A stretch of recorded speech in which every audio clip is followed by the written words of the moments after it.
Tudi letos smo se v hokejskemu klubu Vrhpolju odločili, da bomo pripravili ledeno ploskal na vrhpoljskem igrišču. To je zdaj že tradicija, ki traja že približno 30 let. Začetnik tega je bil Dušan Gostič, ki se še udeležuje hokejskih tekem samo kot gledalec, kajti poškodbe so mu to preprečile. Zdaj pa je tukaj mlajša generacija hokejskega kluba, ki še kar skrbi za to tradicijo in že več let pripravlja ledeno ploskal. Letošnja sezona se je začela 27. decembra, ko je bil prvi drsalni dan. Trajala bo, dokler nam bo to vreme dopuščil. Lansko sezono smo imeli zelo uspešno, je trajala 30 dni.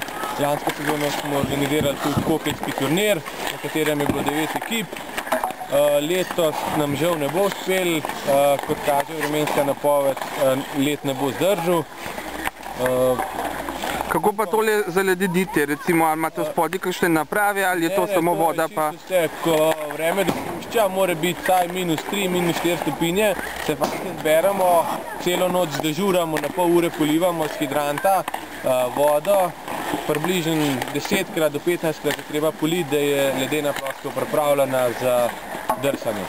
Posebej pa bi omenil še letošnjo najnovejšo pridobitev na našem športnem objektu, to je nova razsvetljava, ki smo jo s pomočjo donatorjev dobili in smo to že namestili, da je sedaj ta ploska pripravljena za igrati tudi v večernih urah.